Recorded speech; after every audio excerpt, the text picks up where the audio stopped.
My husband cheated, and his mistress was at our family BBQ. You know how people say you'll never see it coming? Well, I didn't. Not in a million years. I thought my marriage to Ryan, 35 Miss, was perfect. We've been together for 8 years, married for 5, and have 2 beautiful kids. Life was good. At least, that's what I believed. The unraveling started 3 months ago, on the day of our annual family barbecue. Every summer, we host a huge gathering in our backyard, inviting family, friends, and even a few neighbors. It's tradition. Ryan was excited, buzzing around, prepping the grill, and making sure everything was perfect. At first, I was touched, seemed so happy to bring people together. But there was one guest I didn't recognize, a stunning brunette, about my age, with a smile so perfect it could be on a toothpaste commercial. She introduced herself as Leela, claiming to be a friend of a friend. I figured she was with one of the neighbors and didn't think much of it. Throughout the barbecue, I started noticing little things. Ryan was unusually attentive to Leela. He laughed too hard at her jokes, refilled her drink without asking, and leaned in just a little too close when they talked. My stomach tightened. Was I imagining things? Then came the moment that changed everything. As the sun set and people started leaving, I caught Ryan and Leela in the kitchen together. They didn't notice me at first. He had just stepped in to grab some more napkins. He was wiping her face with a towel, laughing softly. It wasn't overtly romantic, but the intimacy was undeniable. I cleared my throat, and they both jumped apart like kids caught with their hands in the cookie jar. "Everything okay in here?" I asked, trying to keep my voice light.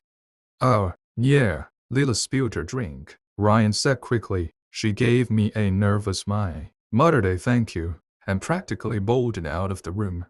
That night, I couldn't shake the feeling. Something wasn't right. Ryan was unusually affectionate, showering me with compliments and kisses, which only made me feel more suspicious. Hell, when he fell asleep, I did something I never thought I'd do. Went through his phone.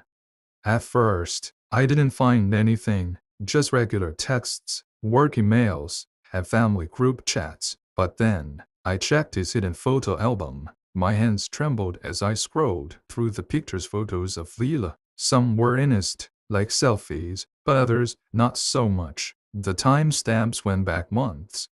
I felt like I couldn't breathe. My heart raced, my head spun, and I had to cover my mouth to keep from waking him with my sobs. I took screenshots, sent them to myself, and then shut his phone. The next day, I confronted him. I showed him the screenshots and asked him to explain. He didn't even try to deny it. Instead, he just sat there, staring at the floor. "How long?" I whispered, barely able to keep my voice steady. "6 months, he admitted, his voice breaking. "I never wanted it to happen. I don't even know why it started."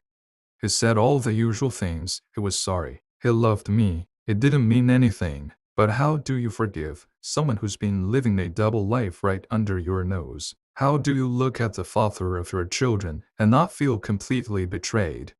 As if that wasn't enough, Leela had the audacity to text me a week later. She said she didn't know Ryan was married at first but kept seeing him because she fell in love. She apologized but ended her message with, "I hope you can forgive him because he really does love you. Forgive him. Forgive her." The audacity was unreal. I kicked Ryan out that same week. He begged to stay, swore he'd go to therapy, do whatever it took to fix things, but I couldn't. I needed time. I needed space. It's been 3 months since I found out. Ryan is staying with his brother, and I'm focusing on myself and the kids. Some days are harder than others. I miss the man I thought I married, the life we had, and the future I thought was ours, but I also know I deserve better. I haven't decided if I'll take him back. Maybe I'll never be able to forgive him. But one thing's for sure, I'm no longer that naive woman who thought her marriage was unshakable. Life has a funny way of humbling you like that.